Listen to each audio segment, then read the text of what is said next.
Boa noite a todos e todas. São 8h15 de segunda-feira, 9 de março de 2026. Hoje, nosso tema é prevenção.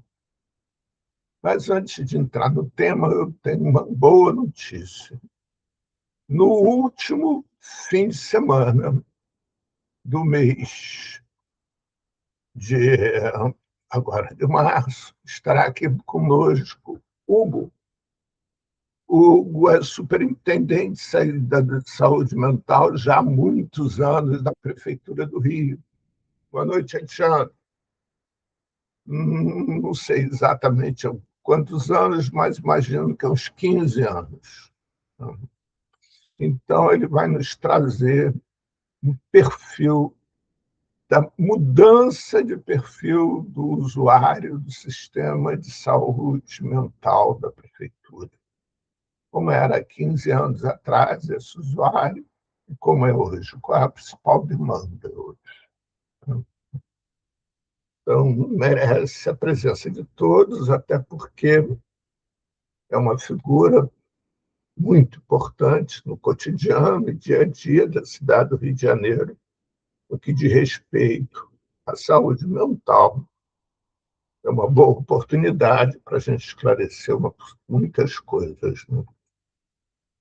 Bem, como eu dizia, hoje o nosso tema é prevenção. Para aqueles que quiserem, depois do nosso papo de hoje, se aprofundar um pouco mais, existe muita bibliografia a esse respeito. Mas a que eu acho que faz a melhor síntese disso tudo é um livro de Michel Foucault, A História da Loucura. Você tem algum outro, Edna, que você queira recomendar?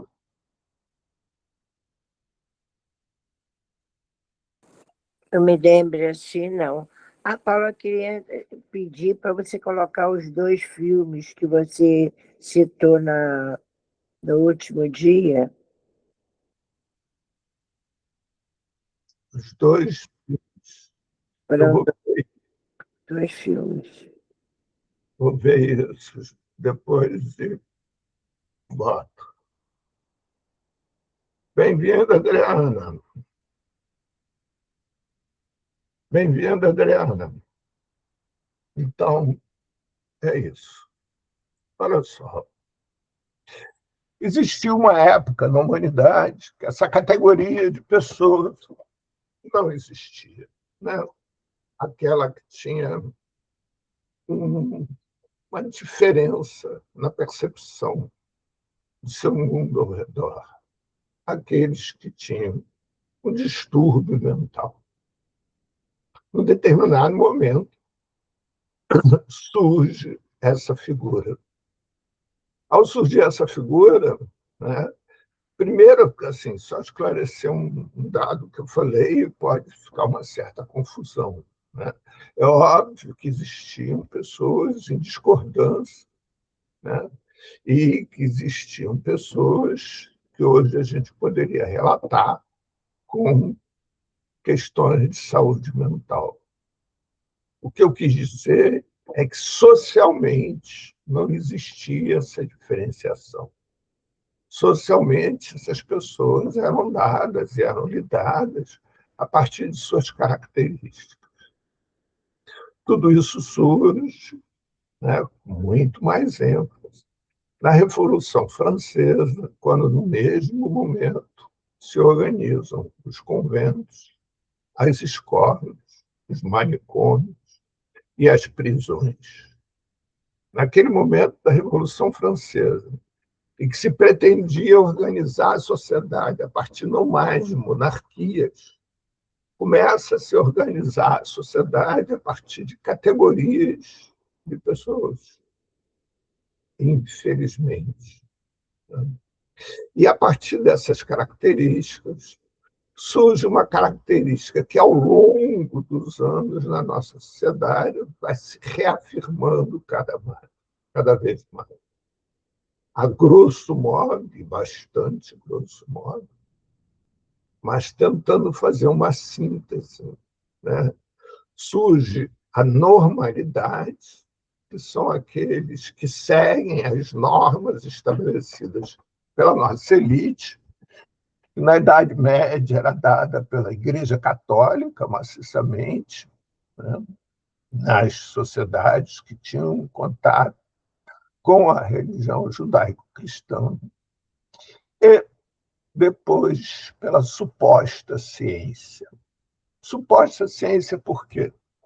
Porque a ciência também é feita pelos homens, né? E como hoje sabemos, o observador interfere no decorrer da ciência. O que ele está procurando, a priori, quando ele vai fazer aquela ciência, ele tem uma dor, vai fazer uma experiência, participar de uma observação, ele tem uma ideia a priori. E essa ideia a priori é exatamente que acaba influenciando, determinando todo o restante da experiência que ele vai fazer ou da pesquisa social que ele vai fazer. Se você trocar os dados entre observadores, você vai ver que você observará outras coisas, né? Atualmente, se reafirmou, né, há muito pouco tempo atrás, uma afirmação de Einstein, mais uma, em que Einstein dizia que nós só vemos aquilo que nós conhecemos. Que nós não conhecemos, nós não vemos. Então, isso demonstra que a nossa observação, sobre todos os aspectos, é muito viciada, né, a partir de todas as nossas vivências e experiências anteriores. Nas ciências sociais acontece a mesma coisa. E aí estabelece, de novo, como normal, o ser humano que consegue se adaptar e se relacionar com o que está ao seu redor, e principalmente com outro ser humano, a partir das normas estabelecidas pela elite. Aqueles que não conseguem começam a ter uma enorme diferença, que é, de acordo com o seu poder aquisitivo, classe cultural, e de um tempo para cá, inclusive a cor da pele, se ele não segue, por algum motivo, a norma social e pratica algum ato que violenta esta norma, ele é dado como criminoso. Por outro lado, aqueles das categorias socioeconômicas e culturais, né, de maior destaque, maior proximidade com o poder, né, mesmo que cometam as mesmas infrações que outros, e principalmente homens brancos de classe média, como eu, por exemplo, temos muito mais regalias da sociedade, e uma delas podemos nos categorizar a partir de supostas doenças.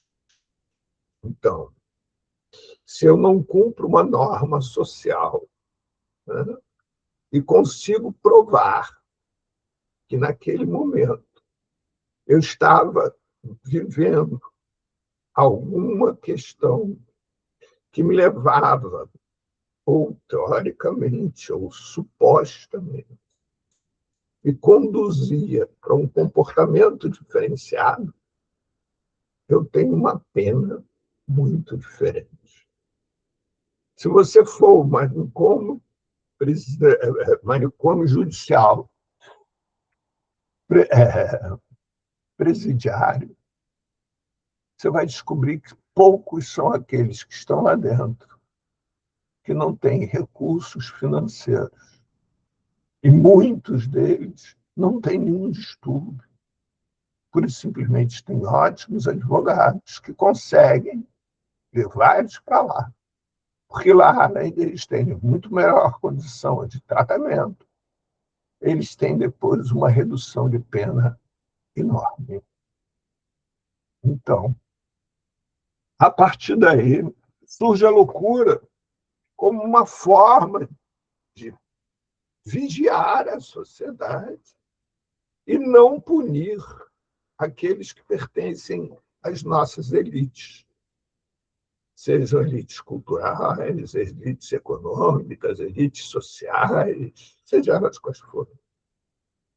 Existem inúmeros trabalhos, inúmeras vertentes, né, que demonstram claramente, assim como Michel Foucault, no seu livro A História da Loucura, e depois em muitos outros trabalhos dele próprio, que demonstram que a loucura é uma questão social, não é uma questão individual. O que quer dizer isso? O indivíduo que tem alguma percepção diferente da sua realidade, ele não sofre com isso. Ele sofre devido à discriminação que ele vai sofrer na sociedade por ter aquela diferenciação. Dentro dessa estrutura social, e, de novo, reduzindo e condensando muito, né, a gente pode entender como louco é aquele que a sua verdade acaba por ser a sua realidade. Ou seja, um louco, ele pode entender que a Terra está parada, porque ele pega um objeto e bota o objeto no mesmo lugar. E, portanto, ele acha que a Terra está parada. E essas pessoas, normalmente, são pessoas com uma inteligência, uma percepção diferenciada. E é muito difícil de convencê-las do contrário.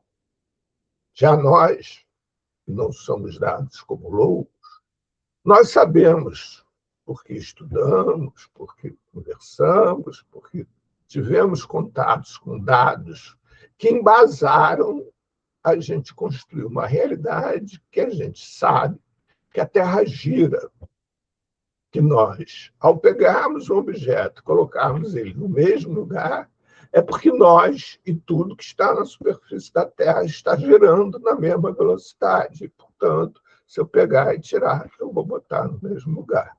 Mas não porque nós estamos parados. Nós estamos parados em relação ao objeto, mas em relação ao universo, nós estamos nos movendo. Então, essa capacidade de construir realidades diferenciadas, né, são capacidades muito interessantes.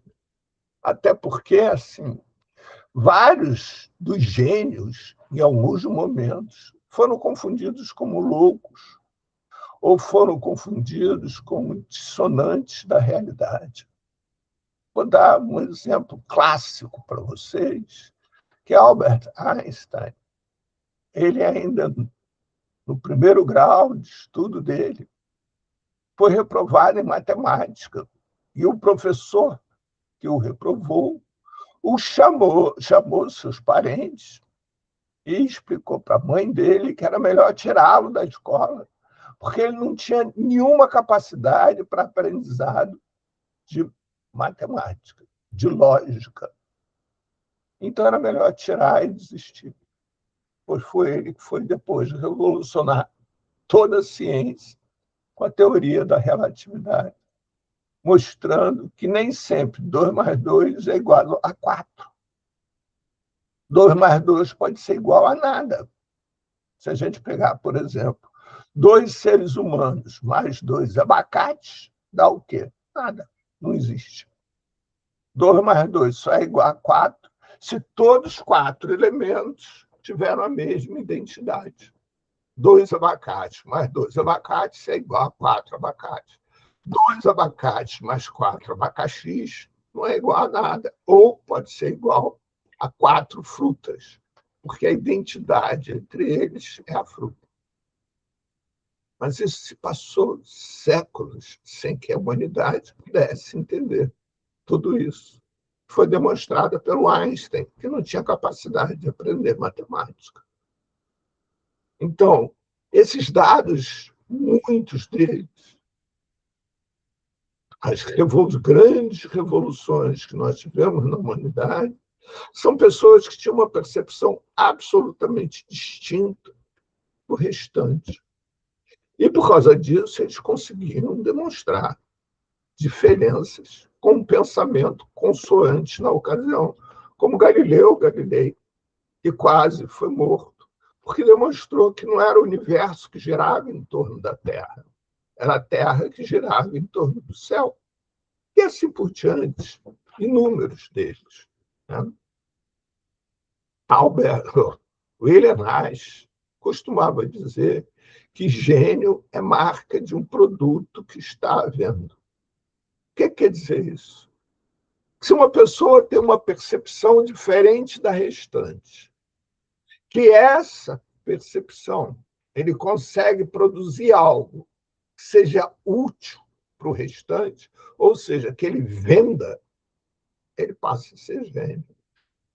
Agora, se ele tiver uma percepção diferente do restante da humanidade, como Galileu, que não interessa a humanidade, ele é dado como louco e não um gênio. Então, a diferença entre o louco e o gênio é somente a utilidade do que tem, do que ele faz, ou do que ele não faz. Mas não há diferença entre os seres humanos. Não há diferença entre alguém que é chamado de louco e outro que não é louco. Nenhuma.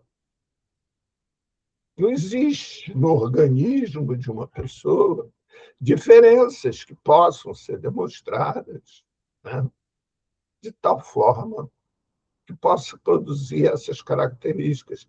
Até porque nós temos que nos lembrar que nós todos, seres humanos, por mais incrível que pareça, somos únicos. Eu não sou igual a ninguém, nem ninguém é igual a mim. Então, se nós formos pensar pelas diferenças, todos nós teríamos que estar dentro do hospício. Né? Assim, se eu não tivesse um respaldo familiar, um respaldo social, eu poderia, em algum momento, ter sido internado no manicômio. Então, essa não é a questão. A questão é como que eu faço para eu ter uma relação saudável com o restante da humanidade, com aquilo que me cerca. O que é saudável? Que o que me cerca, né, reconhece em mim alguém que é um integrante, faz parte daquele conjunto de pessoas.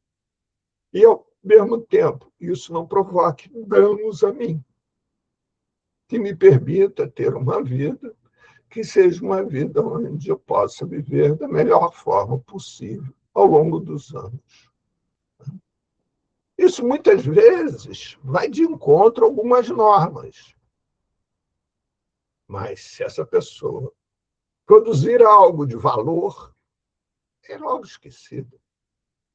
Vou dar um exemplo outro para vocês. Sigmund Freud cheirava cocaína todo dia de manhã. Ele dizia que era a única forma que ele tinha de acordar. Para aqueles que se espantam com isso, leiam um livro chamado Freud e a Cocaína, onde a filha dele, Ana Freud, fez a revisão e escreveu notas.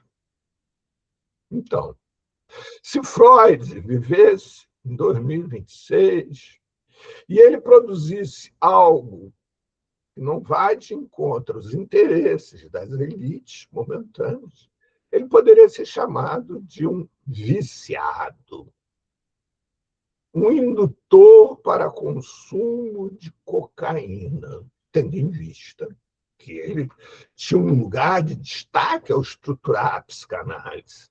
E aqueles que têm algo contra a psicanálise iriam logo se utilizar do hábito dele de cheirar cocaína para produzir saber. Foi Freud, por exemplo, que, além da psicanálise, como todos nós sabemos, percebe o poder de anestesia da cocaína. E, a partir daí, ele fala para um amigo dele, que era oftalmologista, que passa a usar a cocaína como anestesista para fazer a operação de catarata.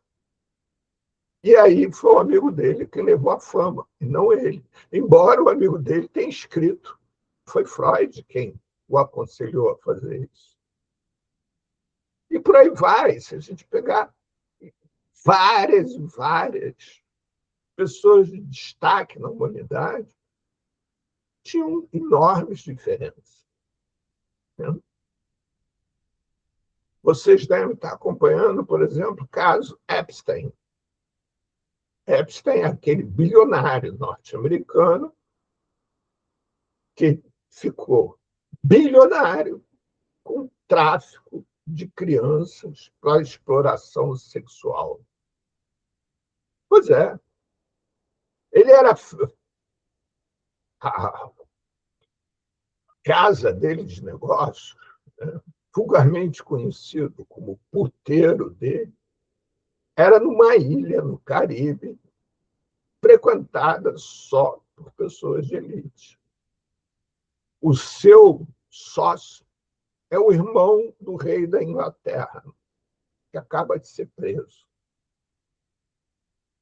por causa disso.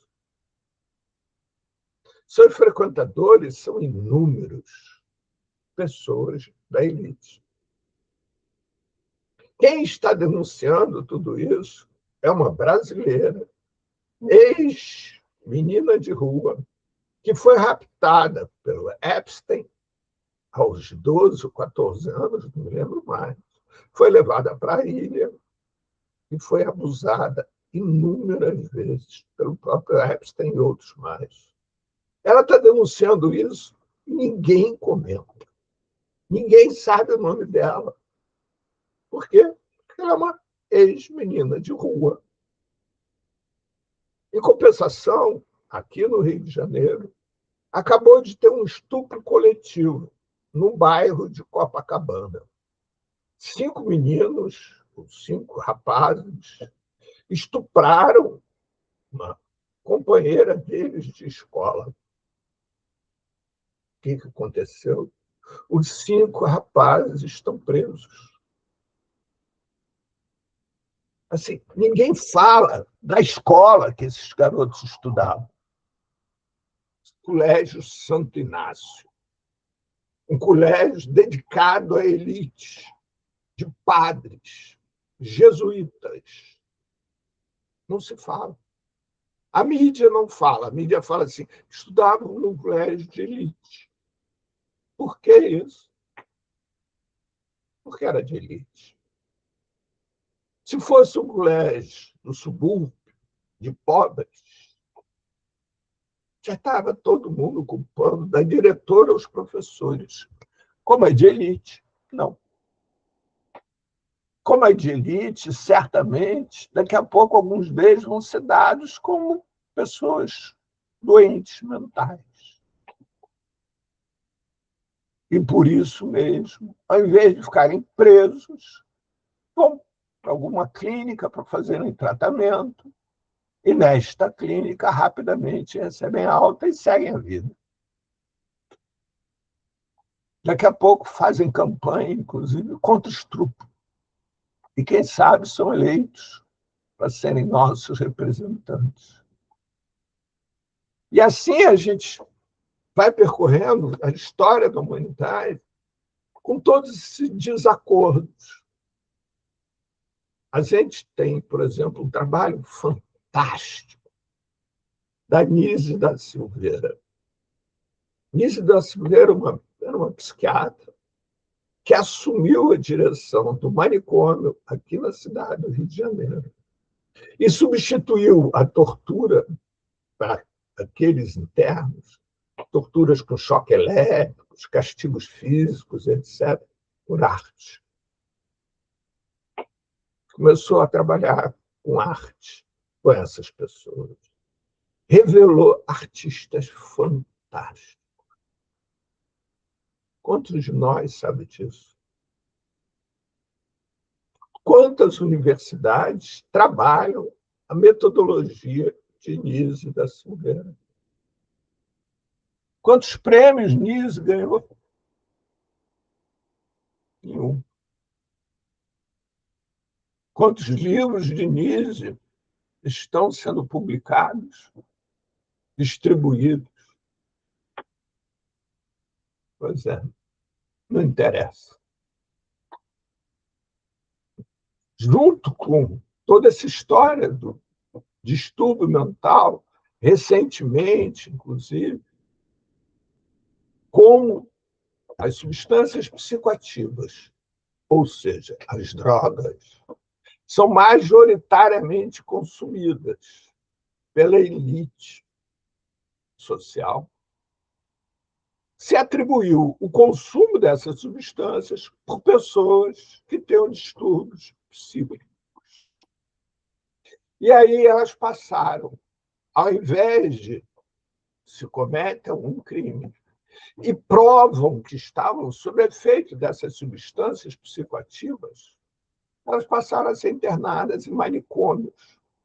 Então, toda a metodologia de trabalho com essas pessoas que consomem substâncias psicoativas é misturada com pessoas que têm distúrbios psíquicos.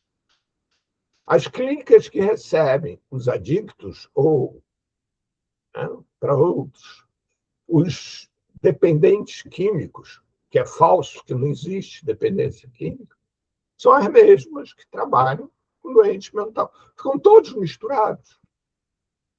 Por quê?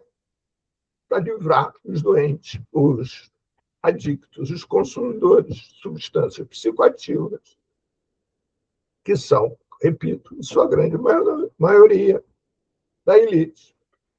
Agora, a população em situação de rua, que consome as mesmas drogas que a elite, em muito menor quantidade, essas recebem todo tipo de castigo. São chamados cracudos. Os cracudos da elite, não, são viciados em cocaína, dependentes químicos de cocaína. Sabe o que quer dizer isso? Que eles não consomem cocaína porque querem consumir. Não. Eles consomem cocaína porque alguma vez algum safado, alguém, né, os fez, convenceu a eles experimentar. Eles experimentaram e já na primeira vez ficaram dependentes químicos. E a partir daí tiveram que passar a consumir a cocaína. E com isso, né, se tornaram dependentes e com isso têm direito a ir para manicômios ou clínicas terapêuticas ou comunidades terapêuticas. Mas comunidades terapêuticas, você só vai encontrar pessoas de baixa renda. É raro você encontrar um classe média em comunidades terapêuticas. Você vai encontrar são pessoas de baixa renda. Por quê? Porque lá o atendimento é horrível.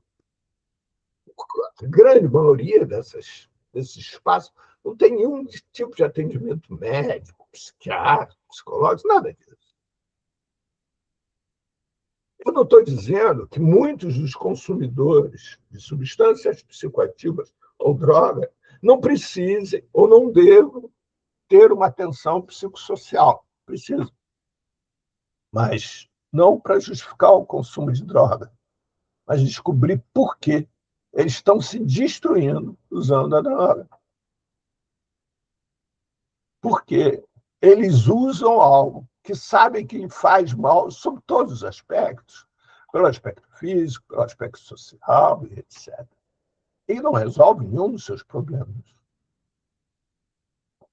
Então, o que fica evidente nisso tudo é que a forma com que a gente tem de fazer de qualquer tipo de prevenção ao distúrbio mental é promover a socialização, desde a mais tenra idade, para que ele possa ir aprendendo os códigos sociais na medida do que lhe é possível e estabelecendo relações que sejam possíveis, para que, a partir daí, eles possam ir desenvolvendo toda uma relação que lhe permita ter um lugar na sociedade. O que, numa linguagem social da sociedade capitalista selvagem, sejam produtivos. Produzam algo que tem valor social. Em resumo, é isso. Faça os outros rir, artesanato, sejam médicos, sejam o que quiserem ser. Artistas. Com certeza, se a humanidade passasse por dentro de um consultório psiquiatra, raros seriam aqueles que sairiam desse consultório sem uma patologia e sem um medicamento. Então, tudo isso vai começar com a socialização. E qual é o primeiro espaço de um indivíduo na sua vida de socialização? Os locais públicos, praças, parques e etc. Praia, no caso de cidades litorâneas, como Rio de Janeiro. É onde a criança vai poder estabelecer um contato efetivo com aquilo que o cerca. Seja com animais, com plantas e tudo mais, seja com outros seres humanos. Onde ela vai poder aprender a lidar com a discordância, onde ela vai aprender a criar alianças para construir algo. E assim, a partir daí, na brincadeira, ela vai simulando, né, a realidade social, e nessa simulação ela vai aprendendo os códigos pertinentes a isso. Seja ela, tenha a característica que tiver. Mas se nós tivermos a capacidade de compreensão que cada um de nós nos relaciona com a sociedade, com aquilo que nos cerca, dentro das nossas possibilidades, nós veremos que todos nós somos iguais. Alguns têm mais possibilidade para escutar, outros têm mais possibilidade para ter olfato, outros visão, outros de fala, paladar, tato. Eu, durante um tempo, eu dei curso de massagem no Instituto de Cegos, aqui da cidade do Rio de Janeiro. Cara, o que eu aprendi foi uma coisa absurda. Porque o que é a massagem? A massagem é exatamente a relação entre dois corpos, né? É uma conversa de dois corpos. E essas pessoas que não têm a capacidade de visão como nós, elas desenvolvem isso intensamente. Então, a capacidade que ela tem de perceber o corpo do outro e falar com o seu corpo, se expressar com o seu corpo, é muito maior do que a nossa. E foi fantástico para mim. De lá saíram ótimos massagistas, sobre vários aspectos diferentes, massagista esportista, terapêutico, etc, etc. Teve um, inclusive, que tinha nascido com a visão, sem visão, né? Se formou em psicólogo depois, foi trabalhar na clínica, atendendo no consultório, porque muitos achavam que era impossível, porque ele não veria com os olhos a reação alheia, pois ele via muito mais. Eu cansei de indicar cliente para eles e os clientes ficavam lá admirados. Exuberantes. E só o convívio com ele demonstrava o quanto é possível para nós, seres humanos, quanto nós temos essa possibilidade de descobrir o nosso lugar na sociedade. Quando nós, ao nascermos, não somos colocados dentro de uma gaveta e, a partir dali, temos que nos amoldar àquela gaveta. Quando a gente tem a possibilidade de dizer se quer ser isso ou quer ser aquilo. E aí contribuímos. Quantos? E cada vez mais essa diversidade tem se feito presente, né? Você vejam, Um exemplo gritante para nós todos chama-se Ailton Krenak, que nasceu num ambiente totalmente diverso do nosso e traz toda aquela vivência que eles têm com o conhecimento que ele foi adquirindo depois, ao longo da vida, de filosofia e tudo mais, sociologia, e consegue produzir a partir daí um conhecimento que é super rico, super. Né? Então, essa vivência, para nós, que é fundamental. A prevenção do distúrbio mental não é o remédio, não é a terapia, não é enfiar a criança em fonoaudiólogo, psicólogo, não sei mais o quê, não sei mais o quê, onde ela passa o dia fazendo algo sozinha, isolada, para desenvolver habilidades que ela não sabe depois nem como usar, porque ela não tem oportunidade, ela não convive. Não. A prevenção se dá nesse convívio social, onde a observação e a escuta e a acolhida dessa pessoa, desde a sua infância, a gente vai poder entender o que ela quer fazer e aí como contribuir com ela. Eu vou dar um exemplo para vocês, que é um exemplo, como sempre, de vivência pessoal, mas eu faço isso não para me citar como exemplo, mas porque é onde eu posso assegurar a veracidade. Eu tinha uma filha, tenho uma filha, que aprendeu a desenhar muito cedo. Ela adorava desenhar, adorava. E adorava mais ainda meu pai, que era um desenhista também. Então, os dois ficavam pintando e tal, não sei o quê. Até que chegou a idade dela ir para a escola. E ela foi para uma escola aqui na cidade do Rio de Janeiro, chamada Ogamitá, que em tupi quer dizer Casa da Criança, onde, teoricamente, esse espaço é um espaço que a criança vai determinar a sua capacidade e velocidade de aprendizado. E aí, quando Maria chegou na idade em que todos estavam aprendendo a ler e escrever, em torno de 4, 5 anos, ela se rebelou e se recusava a fazer qualquer trabalho relativo à escrita, porque ela queria aprender a desenhar.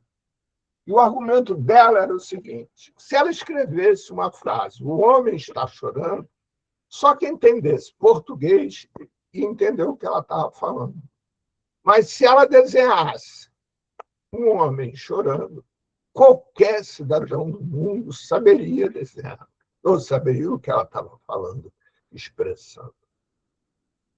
Pois minha filha, aos 4 anos de idade, organizou uma greve dos estudantes da turma dela, que se recusavam a entrar em sala, ficavam sentados no corredor em frente à porta, até que a escola contratasse um professor de desenho. E aí eles passaram a frequentar a aula para aprender a ler e escrever, junto com aprender a desenhar. Não, ela não seguiu nenhuma profissão como desenhista. Ela hoje em dia é cientista social. Não seguiu nada com desenho. Mas ela teve oportunidade de exercer aquilo que ela queria fazer. Então, eu citei isso por causa dela, né? Para mostrar que, assim, se a gente puder dar um espaço para nós mesmos, para os seres humanos, de desde mais tenra idade, a gente entender que desde que nascemos, desde que somos fetos, desde que existe vida, nós temos uma vontade, e é única, e nós somos únicos. E podemos acolhê-lo para que ele se sinta fortalecido, acolhido, e que cada vez mais possa expressar a sua vontade, construir, transformá-la em realidade. Isso vai mudando muito. Eu tenho um amigo meu, que é um terapeuta, que trabalha com autistas.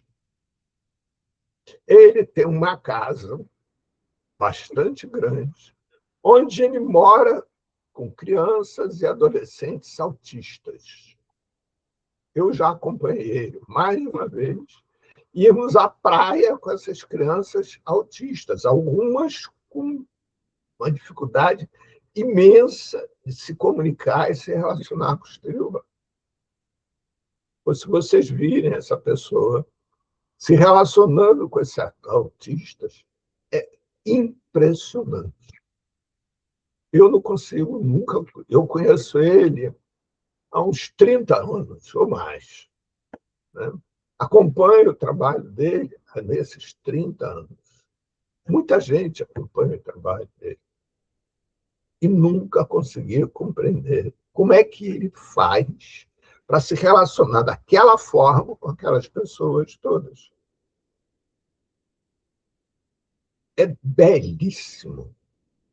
É belíssimo você acompanhar a diferença dessas pessoas que entram lá cheias de remédios, cheias de inúmeras coisas, e a forma com que saem de lá, depois de um período lá.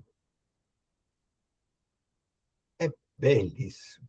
Já teve gente que entrou lá, e eu estou dizendo isso porque eu acompanhei, já teve gente que entrou lá e saiu pela porta da faculdade, se formando numa universidade pública, na UF, Universidade Federal Fluminense. Então, pelo simples fato dessa pessoa, ele não gosta que diga o nome dele, não, mas eu vou dizer, chama-se Pedro Honório.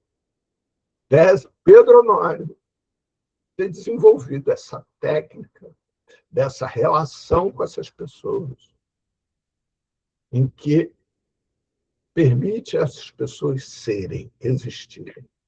É lógico que Pedro Honório estuda como ninguém, como eu não conheço ninguém que estude como ele. Se dedica como ninguém, ele mora, a residência dele é nessa mesma casa. Faz supervisão, ele faz o diabo, ele se dedica a vida dele a isso. Não é intuição só. Tem intuição. Mas, além da intuição, tem um profundo estudo, correspondência com outras pessoas que trabalham também com autistas. É muito bonito. Eu vivo dizendo para Pedro Honório, aliás, já combinei mais de uma vez dele vir aqui, participar do Papo de Segunda, falando sobre o trabalho dele. Mas é que ele é muito tímido, ele se recusa a fazer isso. Não só aqui, mas em congresso, etc. Bem, então, a possibilidade que nós temos de trabalhar com essas pessoas é de nós, aqueles que se acham os normais, os que têm capacidade de se relacionar, aprendemos a nos relacionar com esses que, teoricamente, têm dificuldade de se expressar. A possibilidade que existe é de nós, ao invés de ficarmos na nossa suprema arrogância, achando que aqueles que são diferentes de nós têm defeitos, é a gente poder entender que, devido aos nossos defeitos, nós não conseguimos nos relacionar com aquele que é diferente de nós. Nós só conseguimos fazer igual aquele burro que tem olhos, caminhando numa mesma direção. Não conseguimos sequer olhar para o lado para saber quem está ao nosso lado. Aqui cabe bem uma frase de Nietzsche, e assim falou Zaratustra. Meu irmão, minha irmã, vou te fazer uma pergunta, não para saber a sua resposta, mas para saber a profundidade da sua alma. Tu é capaz de compreender o outro? Tu é capaz de saber quem é você e quem é ele? E, a partir de vocês, construir nós?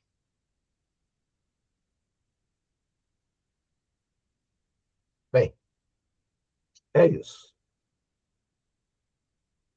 Alguém aqui tem alguma pergunta? Senão eu vou continuar falando como sempre. Edna,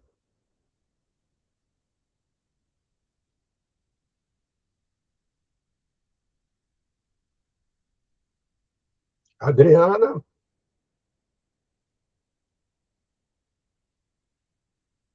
Tabacou, Sem pergunta. Alexandre, Sem pergunta por enquanto. Alexandre,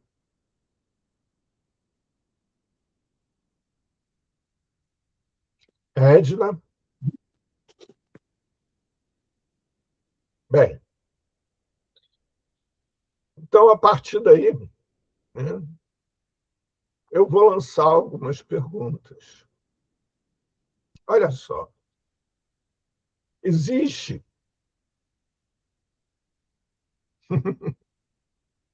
tá certo, Alexandre. Então, liga não, que eu também tenho um monte de perguntas para me fazer. Aliás, estarei fazendo amanhã para outro, para o meu supervisor. Mas, como eu estava dizendo, é o seguinte: dentro disso tudo que a gente coloca, né, ou dentro disso tudo que o observatório se propõe, e aí eu queria lembrar o objetivo do observatório, de novo. Vou lembrar vocês que o observatório tem como objetivo promover a inclusão social. E que, para nós, excluído social é aquele que se sente excluído social. E não, dependendo da classe econômica, cultural, nós não levamos em consideração nada disso. O que nós levamos em consideração é se o indivíduo chega para a gente e fala assim: eu me sinto um excluído social. Então, esse, para nós, é um excluído social.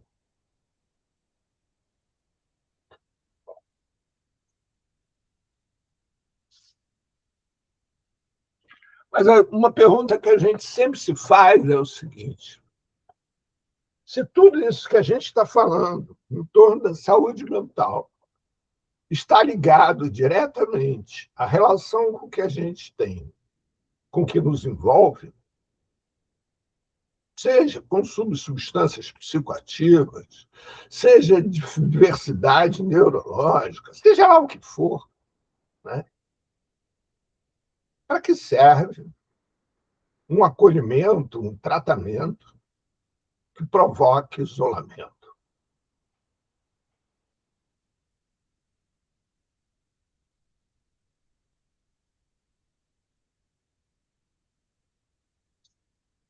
E aí a gente pode pensar desde prisões a manicômios.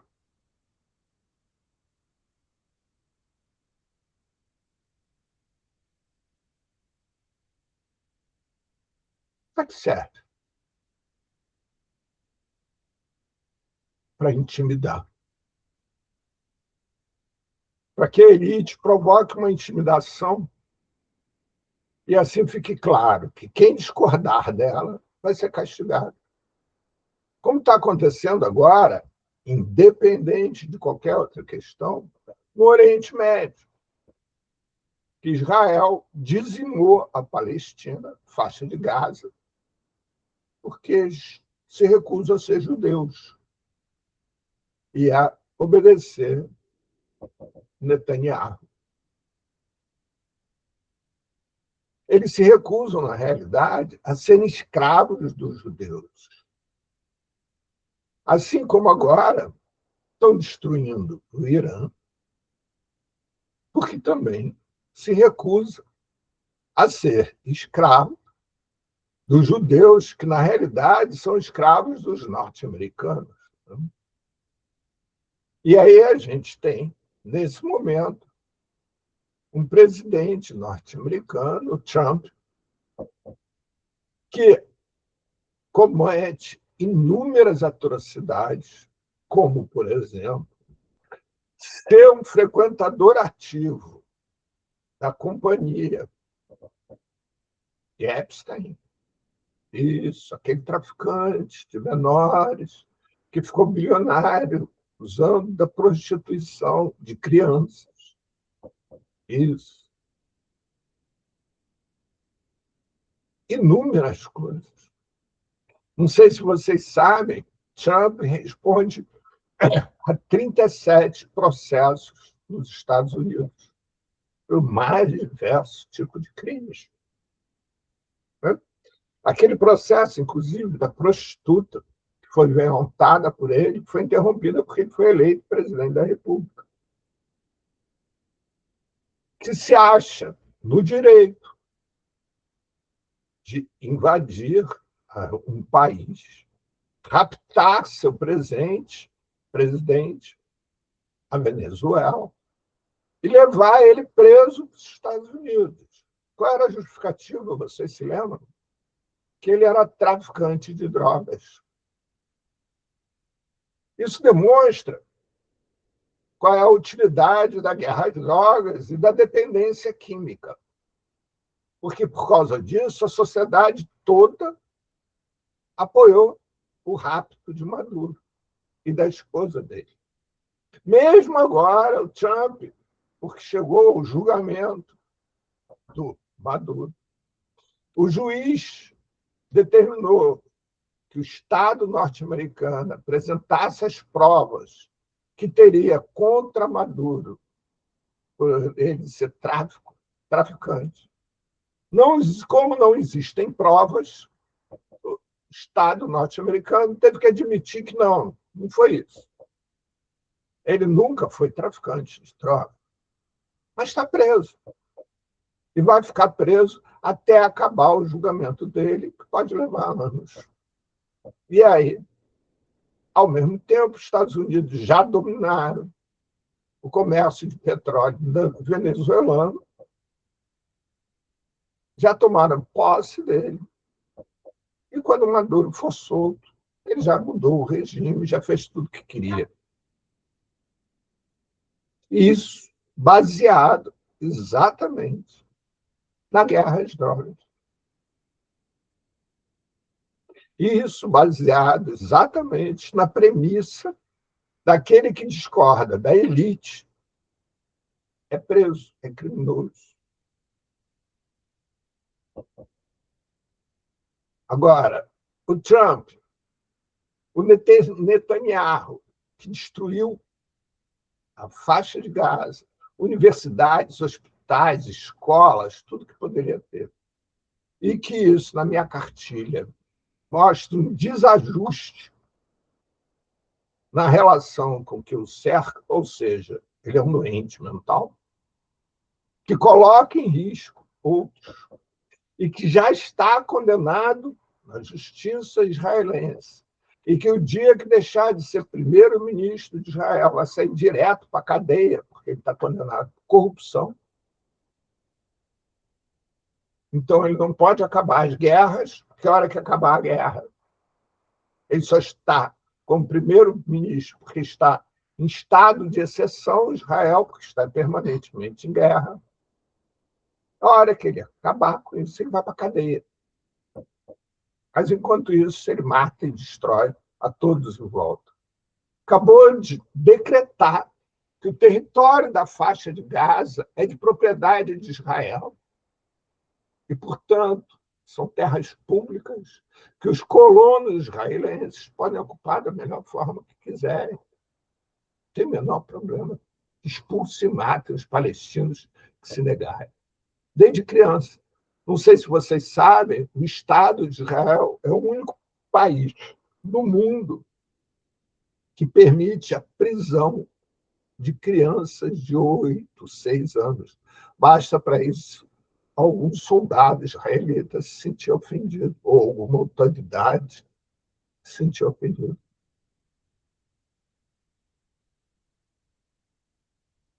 Então, para isso serve a guerra às drogas. Para isso serve estabelecer-se o isolamento. Só permitir convívio social daqueles que não ameaçam os interesses socioeconômicos da elite. Aqui no Brasil mesmo, a gente está vivendo algo absolutamente escandaloso, né? a história do Banco Master, envolvimento aberto de ministros da Suprema Corte de Justiça. O que acontece? Nada. Engraçado, porque teve, inclusive, o chefe do crime que cometia os crimes de baixo calão, vamos dizer assim, né? Lá do Vorcaro, se suicidou de uma forma que ninguém sabe como, na cadeia da Polícia Federal, logo que entrou. Como é que ele foi preso? Deixaram com ele alguma coisa que ele pudesse se suicidar, né? Coisa interessante. Assim como Epstein, mas se suicidou na cadeia. Interessante, né? Será que esse cara, tal do ajudante do Orcaro, tinha o que falar? Será que ele poderia falar alguma coisa que não interessasse a elite? E com medo de falar, ele se suicidou? Nada disso importa. O que importa é que a elite não está sendo ameaçada. Você vê, a direita, por exemplo, brasileira, lançou candidato a presidente da República, um criminoso, confesso, Flávio Bolsonaro. Com a história da rachadinha, né? Comprou 131 apartamentos com dinheiro vivo. Comprou a casa dele, que ele mora em Brasília, por 6,5 milhões com dinheiro vivo. Nunca explicou de onde veio esse dinheiro. Mas isso importa? Não. Vai ser candidato a presidente da República. E olha, está sendo votado. E aí depois se reclama, ou se prende, se coloca na cadeia. Aquela mulher, como aconteceu há pouco tempo, que foi presa, está presa, porque roubou um pão numa padaria, porque o filho dela chorava de fome. Essa está presa. E olha, não estou dizendo para vocês que é um caso suposto, não, é um caso real. Ou aquele outro morador de rua que foi preso numa manifestação durante o governo Bolsonaro com uma garrafa de detergente, se lembra? E o juiz alegou que ele, com aquela garrafa de detergente vazia, ele poderia produzir uma bomba. E aí foi preso porque foi estuprado na cadeia, contraiu AIDS, foi solto, e solto, foi preso de novo com uma semente de maconha no bolso. Engraçado, né? Uma semente. Você se lembra aquele helicóptero que foi preso em Minas com 45 toneladas de cocaína? Ninguém foi preso. Esse foi preso com uma semente e foi morto depois na cadeia. Isso é comum.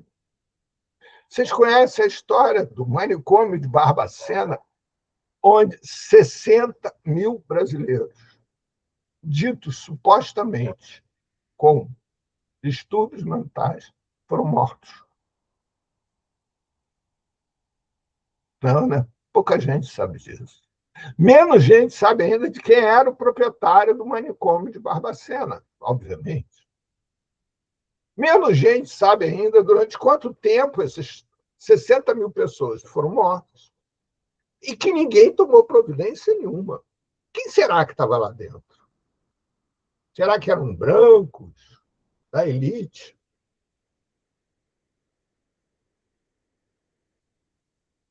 Ninguém sabe. Eu tive uma paciente uma vez, durante um bom período, e ela conseguiu fugir do manicômio conseguiu mudar a carteira de identidade dela e a identidade dela, conseguiu uma falsa, e trabalhava como doméstica. Essa mulher era herdeira de uma família extremamente rica, que o marido dela, há muitos anos atrás, conseguiu provar na justiça que ela tinha distúrbios mentais e colocava em risco a vida dos filhos e conseguiu a internação dela no manicômio. No antigo Pinel, lá de, não era Barra de Piraí, não. Ali, como é que é o nome? Daqui a pouco eu me lembro do nome da cidade. Ficou lá anos, até que fugiu.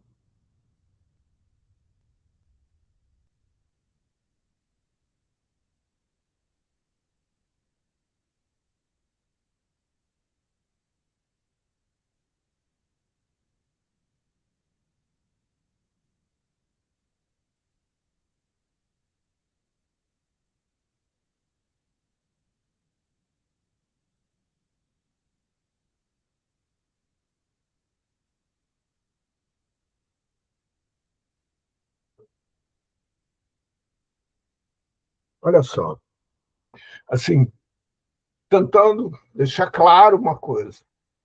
Eu não sou contra, nem estou sendo contra a tudo que a psiquiatria avançou no cuidado dessas pessoas, seja em medicamentos, seja uma série de coisas, que melhora a qualidade de vida desses indivíduos. Eu não estou dizendo nada disso. O que eu estou dizendo só é que é preciso ter um critério excepcional para poder se usar isso.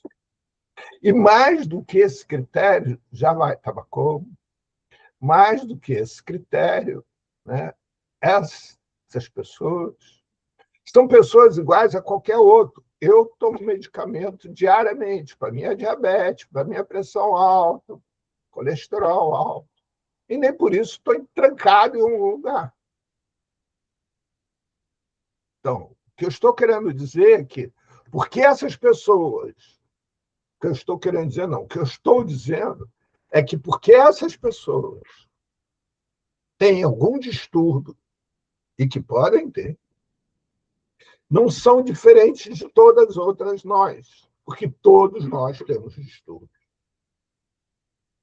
Então, a diferença está entre aqueles que são ditos como os normais, são os que produzem algo que a sociedade reconheça como útil. Os anormais são os que não produzem algo que a sociedade reconheça como útil. E aí eu volto à frase de William Reis, em seu livro Escuta Sem Ninguém. Gênio é marca de um produto que está à venda. Pois não, Tabaco? Então, uma coisa que eu noto é o seguinte: os cuidadores, enfermeiros, psiquiatras usam da medicação, às vezes, para facilitar o trabalho. Entopem o paciente de medicamento, o paciente vira um pastel, mais fácil, sabe? Eu acho que a gente tem que partir para uma política de mais conversa e menos remédio. O que vocês acham? Exatamente isso, Tabaco. Exatamente isso. Esse medicamento, a patologização da vida, que é um termo que cada vez está mais forte, né? É absolutamente desnecessária e nos afasta daquilo que nos é mais precioso na humanidade, que é a diversidade. A possibilidade de convivermos com pessoas que são diferentes de nós e com eles nós temos muito a aprender. Que podem nos falar que o que a gente está vendo no horizonte não é um navio, é um avião.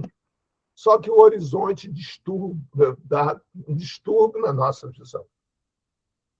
Então, é isso mesmo. Você tem toda a razão. A medicação, ou qualquer outro tipo de coisa, tem que ser em última instância. Ah, não se deve internar nunca? Deve-se. Tem situações que se tem que internar uma pessoa assim, mas pelo tempo que lhe for necessário. Tem pessoas, né, por qualquer motivo da vida, aprendem a usar técnicas de violência e, quando tem surto, colocam em risco a sua própria vida e a vida de terceiros. E elas têm que ser internadas num período curto para que saiam do surto e possam voltar a conviver em sociedade. Mas é um período curto, é um período no máximo 30 dias. Muitos não precisam nem de 30 dias, uma semana lhes é suficiente. Mas eu conheço uma pessoa que já passou por 24 internações. Hoje em dia é um engenheiro agrônomo, formado na Universidade Rural, Universidade Federal, e atualmente está concluindo a Faculdade de Física, também numa universidade pública. Ou seja, uma pessoa de uma alta capacidade intelectual. E quando ele conseguiu se encontrar lugares onde ele possa se relacionar, ele tem um desempenho fantástico. Consegue, assim, para vocês terem ideia, a dificuldade de se fazer uma faculdade de física, existem anos que não se tem festa de formatura por ausência de alunos se formando. Tal nível de reprovação. As pessoas vão ficando pelo caminho, vão sendo reprovadas. Então, quem consegue chegar ao final é raro, um percentual abaixo de 10% daqueles que entram. Que essa pessoa, com 24 internações, se formando, vai ser, em breve, professor de física. Ou cientista, quem sabe.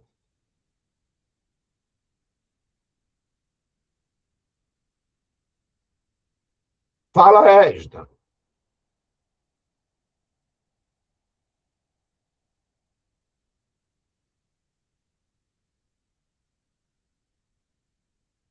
Edna, você está sem som.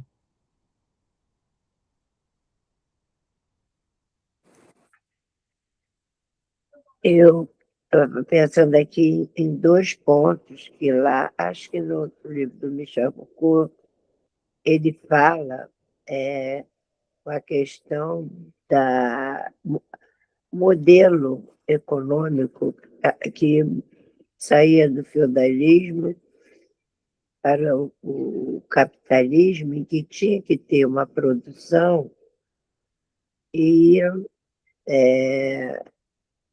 existia um interesse, desde aquela época, da questão da higienização, né? Uhum. Então, que eles tinham um desejo de adestrar essas pessoas que tinham um comportamento diferente. Eu acho que isso é bem, bem marcante no nascimento da psiquiatria. A outra coisa é a questão temporal, porque num determinado período,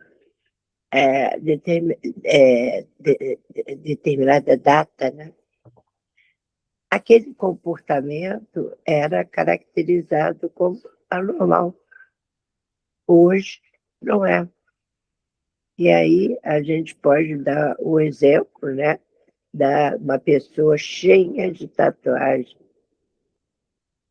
Acho que é no livro do Foucault também, que fala de festa de São João, em que as pessoas levavam gato, né, vivo para queimar na fogueira. Acho que é no Foucault mesmo. E aí, imagina se fosse isso hoje em dia. Todo mundo ia ser maluco.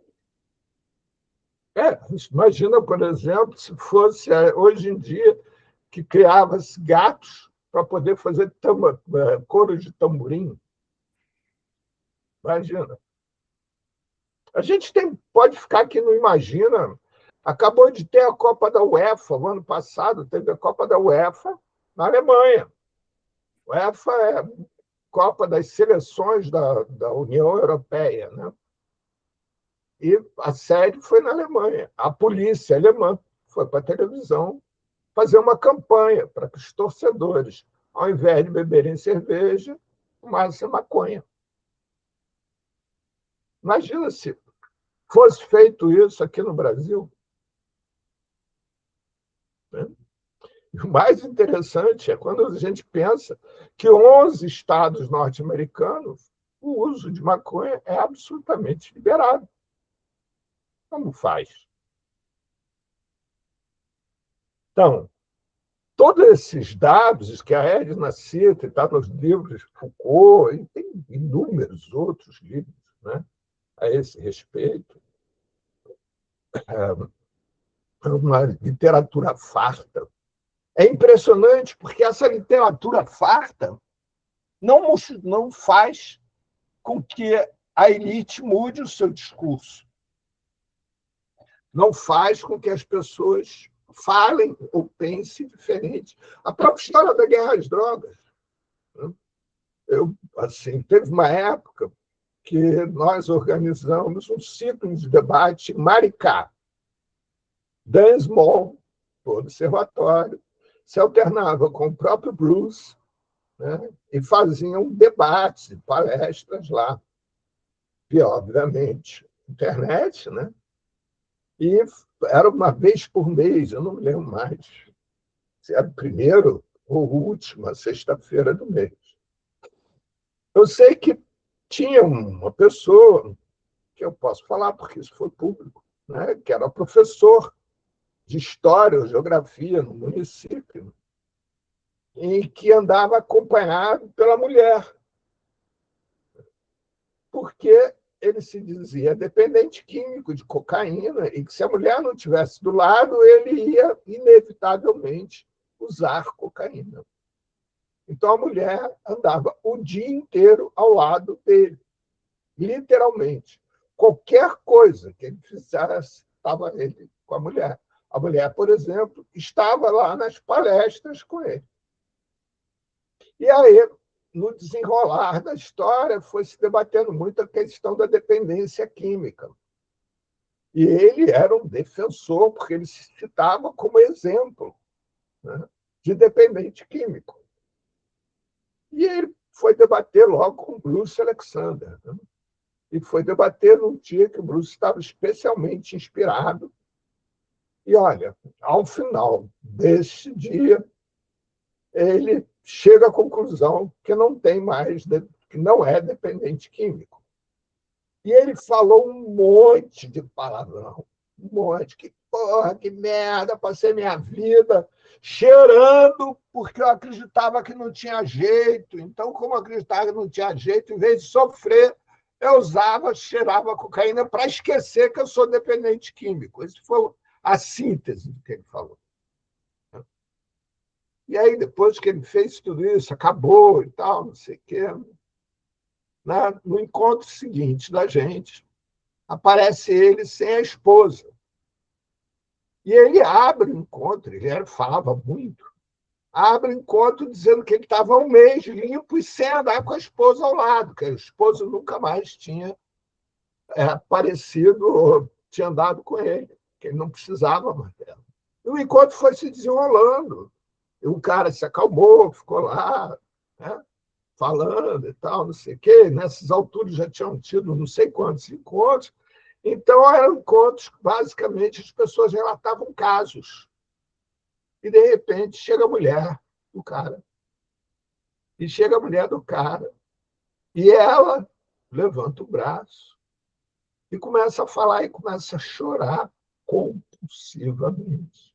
Que a pergunta dela era a seguinte: ela estava há anos, tinha dedicado os últimos anos da vida dela, não me lembro mais quanto, a acompanhar o marido.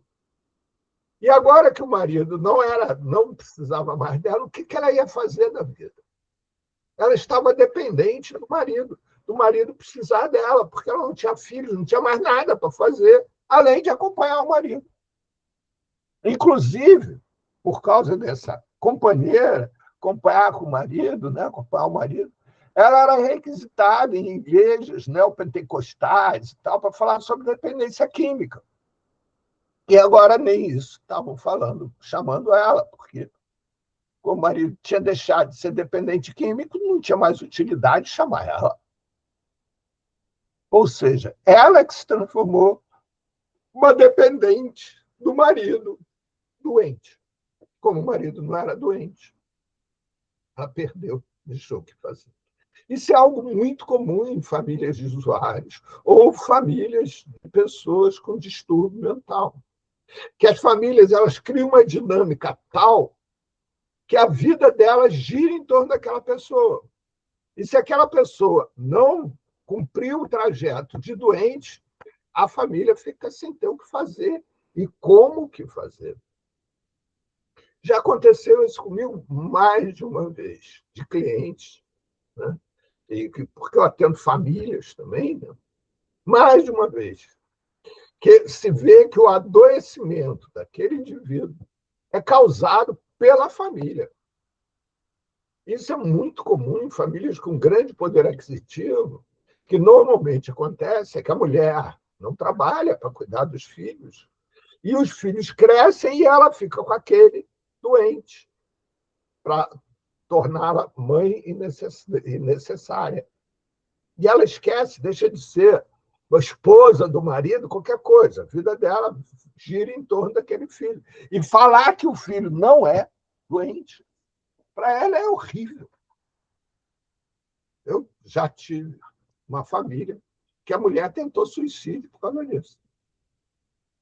Porque ela se sentiu, ela entendeu toda a dinâmica e ela se sentiu culpada do filho estar afastado do convívio social. Essa pessoa não tinha convívio social mesmo. Eles eram muito ricos e tinha todo um aparato que vivia em torno desse homem, que era um homem que não permitia qualquer convívio social dele. Era extremamente mimado. Fazia natação, exercício, uma série de coisas, mas sempre monitorado, sempre acompanhado. Então, é muito comum, muito comum. Quando você vai trabalhar dentro de um consultório com alguém que tem uma característica diferenciada, a primeira questão é ver e lidar com a família. Para saber como a família se comporta em relação a isso. O que faz? Como faz? Como ela se alimenta de toda essa dinâmica. A gente não pode esquecer que, infelizmente, na sociedade que a gente vive, para desresponsabilizar a sociedade, se tornou a família a única responsável pela nossa formação. Então, esse convívio familiar é fundamental. O convívio na escola, isso é fundamental. Você vai pegar uma criança inteligente, perspicaz, criativa, e vai convencê-la que ela tem que passar a manhã inteira falando, escutando, em silêncio. Uma pessoa com total má vontade, sobrecarregada de trabalho, etc., falando de coisas que não têm nenhum interesse para ela, não tem nenhuma conexão com a sua realidade, com o seu cotidiano. Vou repetir algo que eu repito sistematicamente, mas eu gosto de repetir sistematicamente para ser enjoado mesmo, para ser chato. Para que interessa uma criança de 14, 15, 16 anos aprender qual é a raiz quadrada de 3.455? Nada. Absolutamente nada. O computador faz isso em 30 segundos. Nem isso. 30 milésimos de segundo. Para que interessa uma criança de 8, 7 anos aprender se essa se escreve com 2 S ou com C cedilha? Nada. Porra nenhuma. O Word corrige tudo que tiver errado. E depois, Na comunicação, não importa nada. Né? Aí você pega, as crianças estão ligadas no celular. Sim, é onde elas têm contato com o seu mundo, com o que lhe interessa. Nós não somos capazes de produzir algo que atrai essas crianças, até porque os adultos vivem nos seus celulares. Há pouco tempo atrás, eu estava num almoço familiar. Um almoço familiar tinham 7 pessoas, 4 estavam no celular, sendo que 2 dessas pessoas estavam conversando entre si no celular, através do celular. Não era em viva voz, não, era trocando mensagem. Ali, uma do lado da outra. E aí reclamam de criança de 5, 10 anos que está no celular.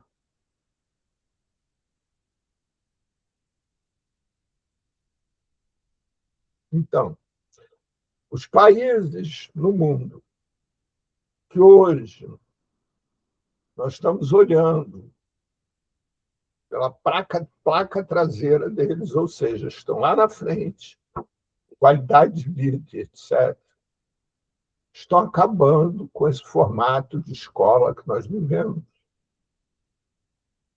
Grande parte dos países nórdicos, Alemanha, Holanda, Dinamarca, Bélgica, Noruega, Finlândia, por aí vai, né? Suécia, tem, por exemplo, 1 ano de licença, que eles chamam familiar. O que quer dizer isso? Quando nasce um filho, o casal ou os seus responsáveis decidem como vão usufruir daquele ano. Eles podem fazer assim: esse mês de março eu fico de licença. Abril, você volta, eu volto a trabalhar e você fica de licença. Ou pode decidir: eu vou ficar os 6 primeiros meses, depois os 6 outros meses ficam no outro. E não precisam ser os progenitores. Porque se, por exemplo, for uma mulher que tiver parido o filho e que não tem progenitor, não está presente, quem vai ficar com esse filho? A avó. Então, a avó pode partilhar esse ano. Na Finlândia, inclusive, se você adotar uma criança, você tem 2 anos de licença familiar. Mesma coisa, só que são 2 anos, que eles entendem que é necessário um tempo maior. Na Dinamarca, eles estão acabando com qualquer tipo de escola, de qualquer tipo social, para crianças até os 3 anos. Está acabando creche. O que eles fazem é o seguinte: em todo parque público, praça, etc., tem o que eles chamam um cuidador.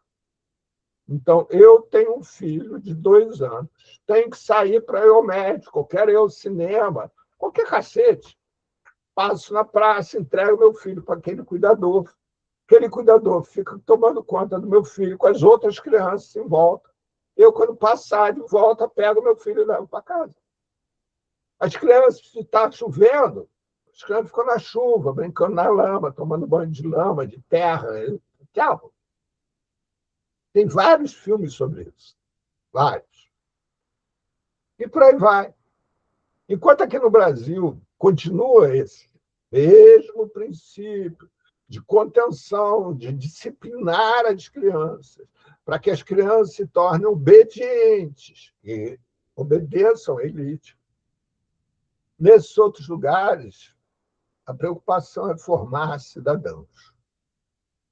E para formar cidadãos, é necessário que eles desenvolvam criatividade, relação com o que o cerca e relações coletivas com outros seres humanos. Para que ali eles desenvolvam afetos, direitos, deveres, etc., etc., etc. O resto é resto. Conteúdo é resto. Vocês devem ter acompanhado, na Finlândia, acabou de ser promulgada uma lei que proíbe, nas escolas frequentadas por crianças até 12 anos, dentro dessas escolas, tenha qualquer aparelho eletrônico. Os professores não podem ter celulares, nem os alunos. Não podem ter celulares dentro da escola. Não pode ter na administração da escola computador. Tem que fazer tudo à mão de novo. Não tem mais computador. Para obrigar aos adultos a desenvolverem essas práticas junto com as crianças. Na China, as crianças, desde cedo, são responsáveis por tudo nas suas escolas. Participam da cozinha, crianças que eu estou falando, 2, 3 anos, desde que ficam em pé. Né? Participam de cozinha, faxina, limpeza, tudo mais. Arrumar a sala. Quando elas saem da sala, a sala tem que estar absolutamente arrumada, porque no dia seguinte elas vão voltar para a mesma sala arrumada. Isso chama-se desenvolver cidadania. Responsabilização de cada um de nós na medida do seu possível.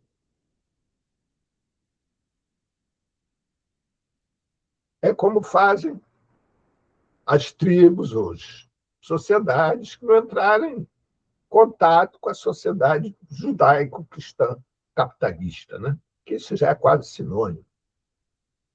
É a mesma coisa. Aquele provérbio dos índios brasileiros, né? É preciso de uma aldeia para cuidar de uma criança. É isso. Eles se dedicam a cuidar dessa criança. Por quê? Porque essa criança vai ser depois o adulto que vai causar ou não problemas para eles. E assim, desde pequena, essa criança vai sendo socializada. Aí você pensa, não, mas lá não nasce esquizofrênico, nasce. Só que o esquizofrênico vai ser o pajé. Né? Vai conversar com a natureza, com as aves, com o vento, com as águas, não sei o quê. Vai ser o pajé. A sociedade é feita a partir das habilidades do seu indivíduo, e não a partir de lugares pré-determinados que seus indivíduos, seus cidadãos, têm que se encaixar, têm que se fazer presentes.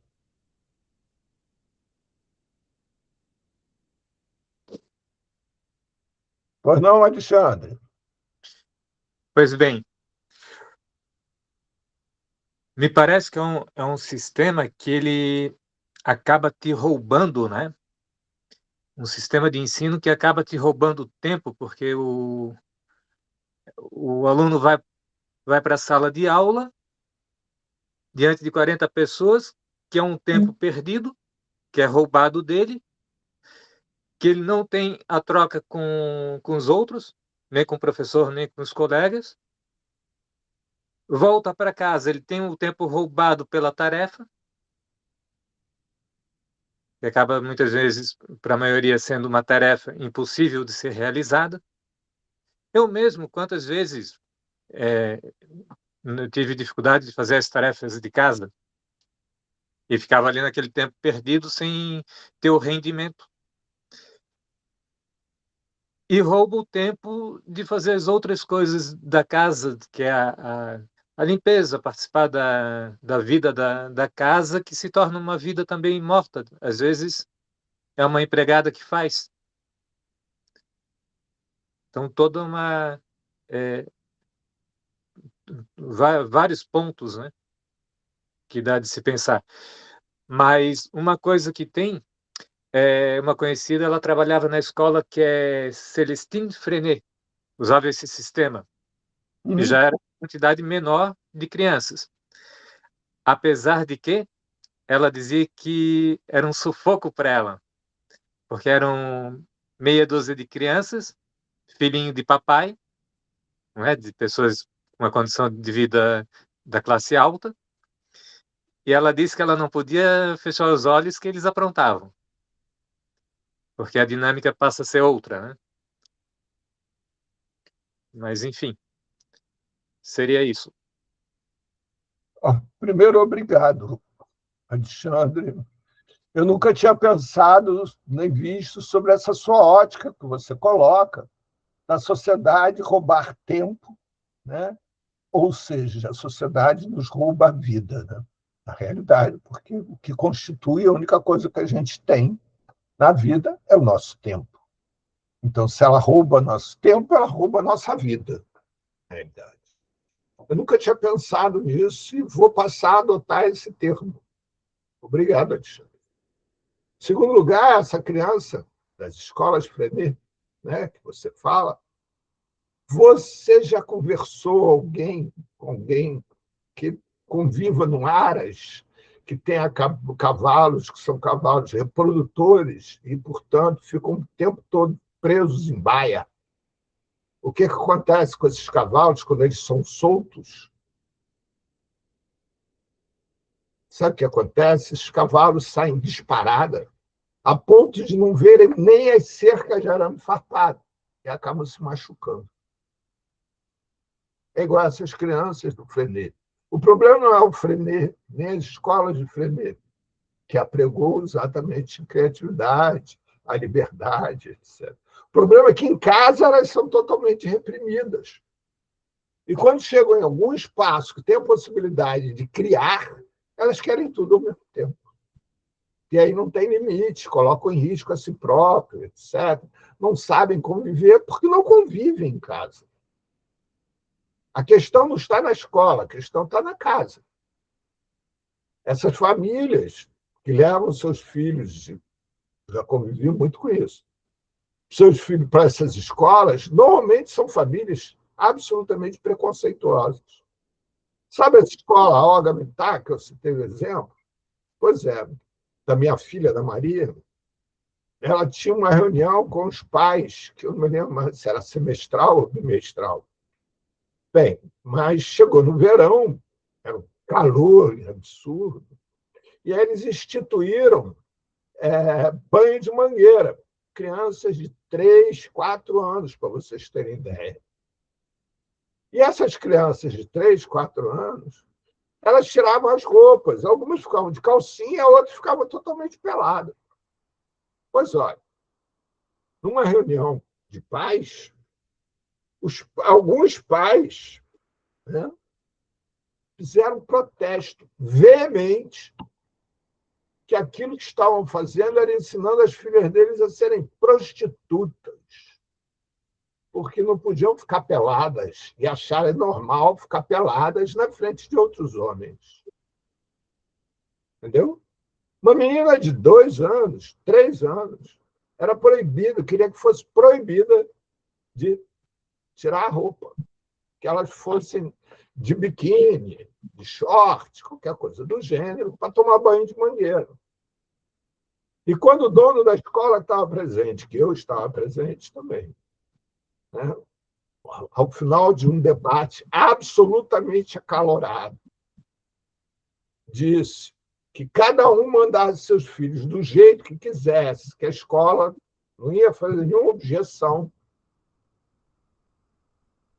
O pai, que disse que a filha, que era mais defensor, mais enfático na defesa de que todos deveriam estar vestidos adequadamente, segundo ele, ali mesmo anunciou que estava tirando a filha dele da escola. Tirou.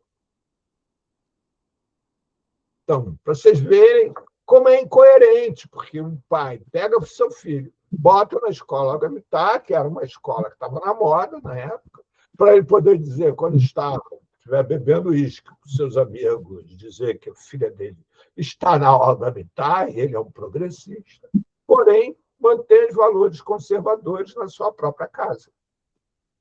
O que, para a criança, é horrível. Essa criança tem grande chance de adquirir um distúrbio mental, por não saber como se relacionar com os outros. Será que ela pode tirar a roupa como tira na escola? Ou será que ela não pode tirar a roupa como é em casa? E como é que ela vai fazer quando ela descobrir que, para ela nascer, a mãe teve que tirar peças de roupa, pelo menos, para praticar o pecado, né? Para ela poder existir? Aí a figura da mãe da mulher fica ainda mais ainda como sendo a que se sacrifica e por causa da família. E aí, como tal, passa a não ter direitos a prazeres e felicidades. É nesse conjunto, já vou te passar a palavra, Alexandre, é nesse conjunto de valores que vai se formando o indivíduo, em todas essas incoerências. Né? Quando se vê Israel justificando, está matando crianças em prol da crença religiosa. Diga lá, Alexandre. Você falar em cavalo, hoje eu me lembrei de cavalo. Na terceira série, a professora pegou, mandou fazer a redação para trabalhar as redações no quadro. Só que ela só conseguiu, naquele ano, trabalhar uma redação, que foi de um colega meu, que ele ia num sítio de um senhor de idade, cuidar lá, ajudar no sítio e cuidar dos cavalos, e andava a cavalo e tal. E a professora corrigiu a redação dele, que ficou muito boa. E hoje ele trabalha com publicidade, se eu não me engano. E outra é que eu fui num Aras, e num churrasco à noite com meus primos, e que eram vizinhos ao Aras. E quando ligava o som alto na dependência do caseiro lá, do Aras, os cavalos na baia atrás davam patada na parede, de tão incomodados que ficavam. Sim, e parece que hoje, na Oktoberfest, é proibido os cavalos por conta disso, do barulho, da agitação, do movimento, que os cavalos ficam incomodados, né? Os cavalos são extremamente sensíveis na relação com o humano, né? A ponto de ter um trabalho terapêutico que utiliza cavalo com as crianças que têm distúrbios psicossociais. Pessoal, a gente vai ficando hoje por aqui e segunda-feira que vem a gente volta já com o tema que é o acolhimento dessas pessoas, que a gente adiantou um pouco hoje, mas que temos muito a falar ainda. Tá bom? Até segunda para todos, um forte abraço. Estou desligando aqui a gravação. Até Quarta